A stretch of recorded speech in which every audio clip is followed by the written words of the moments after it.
spent the night and the morning in this bay here. I think it's called Red Beach because the red rocks there. And it was pretty nice. I had it all to myself. And then this morning, just about 30 catamarans came and all anchored beside me. And then 30 minutes later, they all left. And it's kind of interesting. I saw a big train of them last night too. It was just like 50, sorry, just the course here. 50 mast lights, and never seen that many boats just kind of sailing at night like that. Just a pack of them. They all kind of stay together, I guess. Interesting. But today, I think I'm gonna head towards Turkey. I've been back and forth about it. It sounds like checking in could be a hassle, but I think it's worth doing. It'd be really cool to say I've sailed to another continent, and don't know when I'll get a chance to sail to Asia again. I think Turkey would be really cool to see some more cities, so hopefully I can see some of see some cool places there. I'll probably just stay there for a few days. I think it's gonna cost me a bunch of money to get an agent and check in and stuff, but I'm just gonna do it, you know. Even if I just get there and step foot on land and I can't check in and leave, and at least I can say I sailed there to give it a try. The hardest part of cruising is never the actual sailing, usually. It seems to be the bureaucracy and the man-made borders and obstacles that they construct. But on the other hand, a lot of man-made stuff makes sailing easier. GPS and break walls and harbors and stuff too, so probably evens out in the end. First reef in the mainsail, full jib out, cruising at 4 knots. Probably could put the full mainsail up, but I want to get into open water to see how things are out there. Nice flat water here on the lee side of Santorini. Had a nice little walk around the town yesterday. These classic kind of white Greek buildings. I have been super happy now that I swapped my jib sheet back to polyester, double braid polyester, and I used the old high modulus jib sheet for the jib halyard, which makes a lot more sense, and I think that's working good. No more halyard stretch. Easier to handle jib sheet. It just goes around cleats way easier. Like the other one, you'd put it on a cleat and it would just be like, couldn't get it like cinched down very easily. And it just, I don't know, feels nicer in the hands.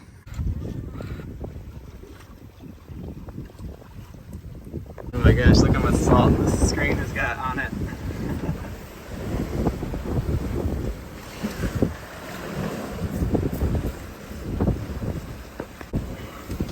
This island is an island.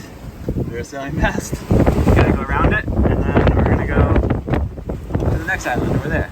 And then another Greek island, and then Turkey. I ended up putting the reef in the sail, rolling the jib a little bit because we were going a little too fast or heeling over too much.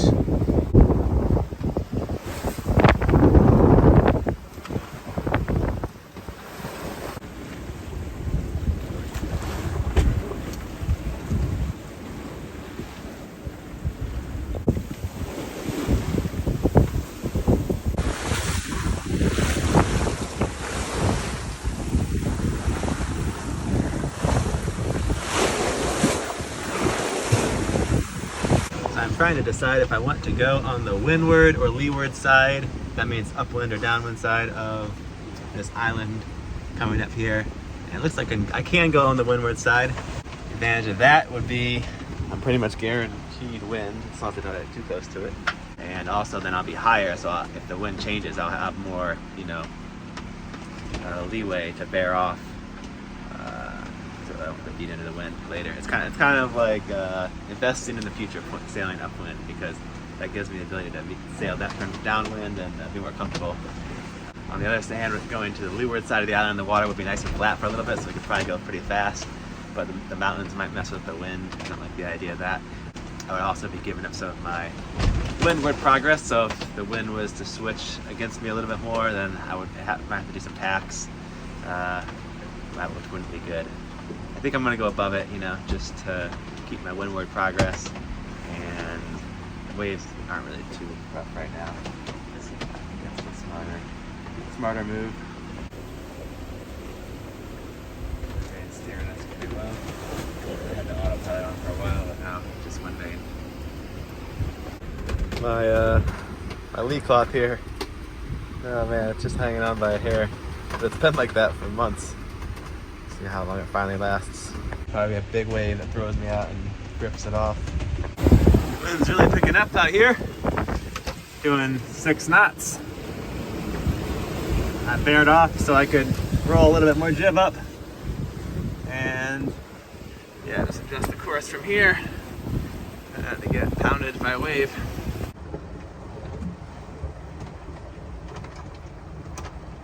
I was considering stopping at the island we're sailing by now, but I think the wind's pretty strong to be approaching on the windward side, and I might as well just sail through the night because Adeline's coming to Croatia, so I got 2 weeks to sail from Turkey to Croatia to meet her, and then we're gonna sail over to Venice.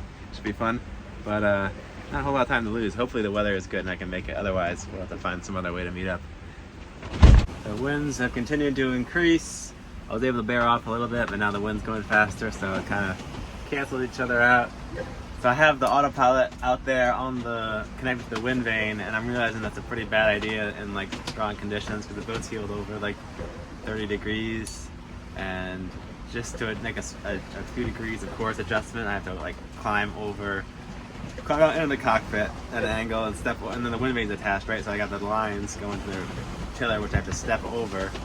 And then I have to like hang out over the back and like hit the buttons, and it's like all reverse. I have to do the mental gymnastics to figure out which way to push the button, and then like I have to like look back at the chart, you know, because that's dark. I can't see what's going on to see if it made if it did it or not. And then I'm also dealing with like the tension on the wind vane, like I don't know, lines and stuff. I think it's probably better to just have the wind vane hooked up, but now I'm set up this way, so I'm gonna keep trying to do it this way for a while until it like completely fails. But our course is just really like serpentine. I had to go out and adjust the sensitivity on the tiller pilot. I think I got it a little bit better, but that's really hard because then I gotta remember the sequence of buttons to do. It's so cryptic. It's such a bad design product. They should really make an improvement on it.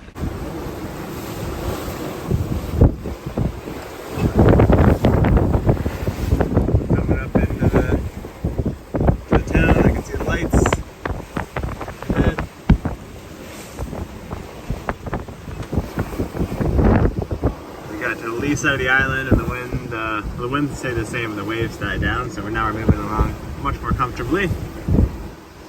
It's still a little bouncy. It's about 5 a.m.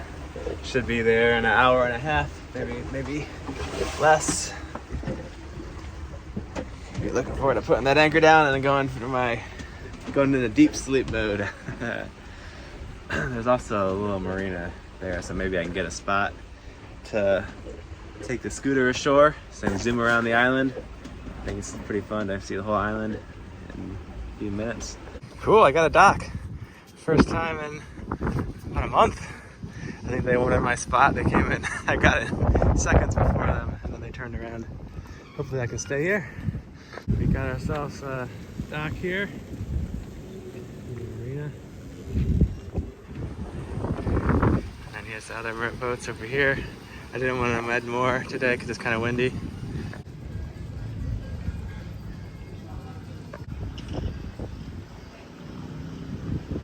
I got my transit log stamped at the Coast Guard office here, and apparently I'm not allowed to check out here. I have to go sail around to Kos, so that's another like 15 miles towards the end of the island there. And then I can check out of Greece and the Schengen zone, so I can sail over to Turkey next. I can see it right over there in the distance. So close.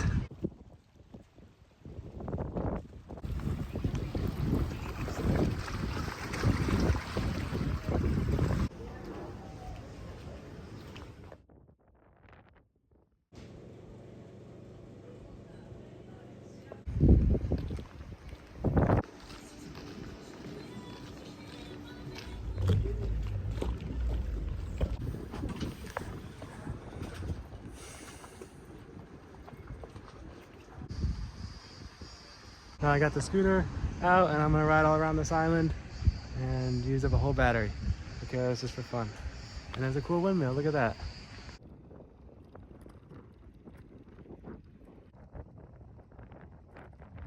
I kind of randomly found this museum about Hippocrates in the middle of nowhere. He was from this island, Kos. And we got some fun 3rd century brain surgery tools. Nice.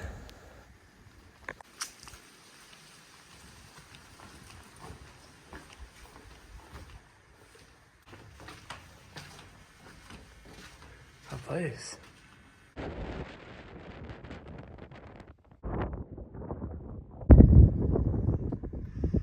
It's a castle.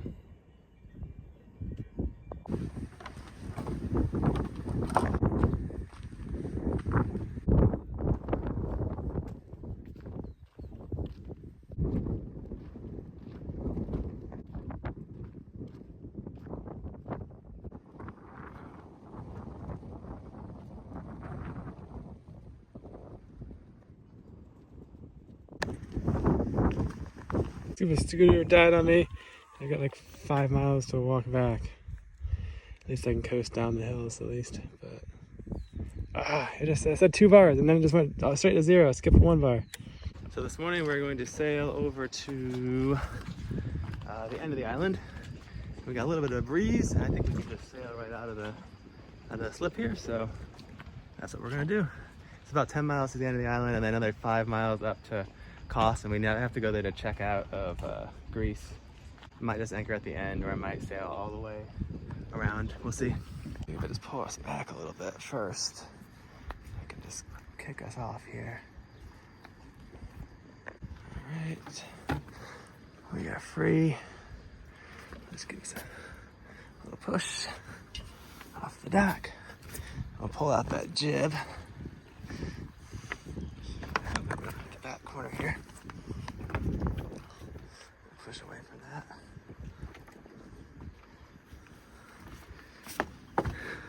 One-handed sailing out of the marina. Will it work?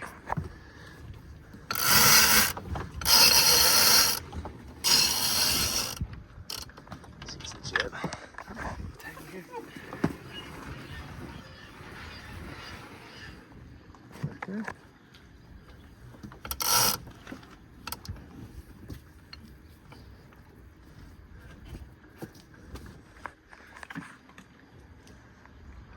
Sails up. All right, sailing into the sunrise. Got Taylor hard over. Try not to run into the break wall. Yeah, I think we'll be okay. We don't need a motor. This was a nice little stop. We got that premium spot right there. Pretty common here. Looks like, see the windmills going, so I guess there is some pretty good wind out there.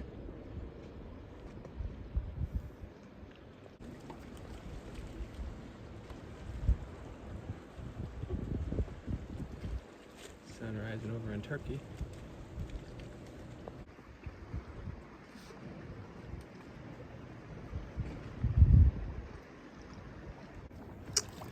I might just use the jib today.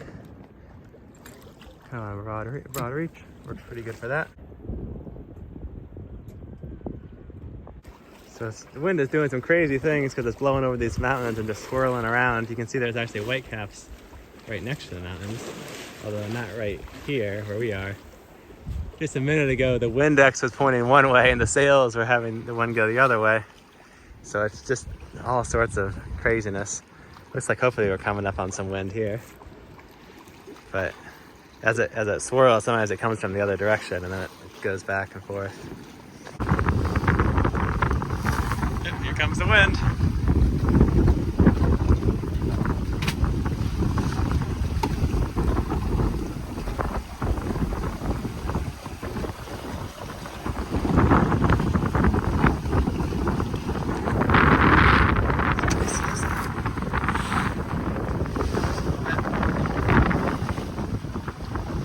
So the wind's been gusting up to 30 knots for a bit. It's calmed down now, but I put the mainsail and just have a little bit of jib.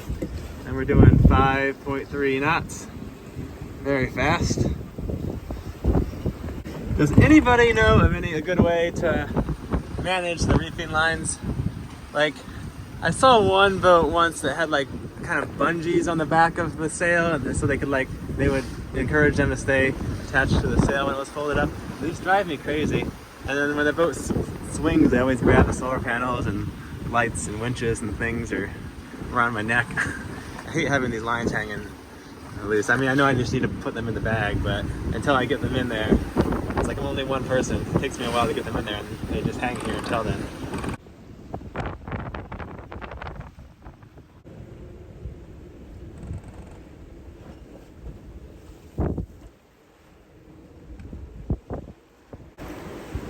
So we're gonna anchor off the beach at the very tip there. That's the plan anyway. From there, it's another 5 miles to Kos, but I'd be sailing directly upwind, so I figure I'll just anchor here and then either walk or maybe ride the bike.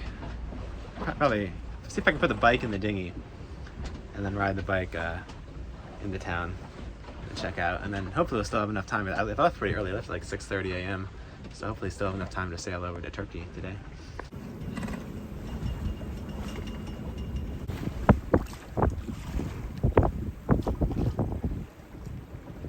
Alright, we are almost there. The bottom looks like good sand. So we are dropping our anchor right here, and it's pretty shallow, but we'll still put out a bunch of road since it's very windy. And we also don't want to get too close to those swim buoys though. So we got 80 feet and go a little further.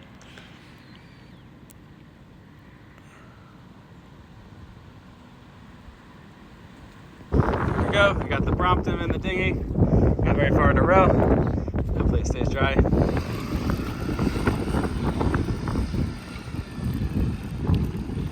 We rode the bike 5 miles into Kos. Nice little bike ride along the seaside.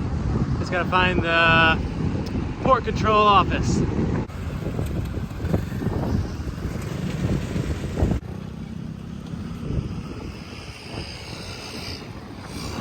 I'm trying to decide if biking against 20 knots of wind or sailing against 20 knots of wind is harder. But today I chose to bike against it. At least I got more of a workout this way.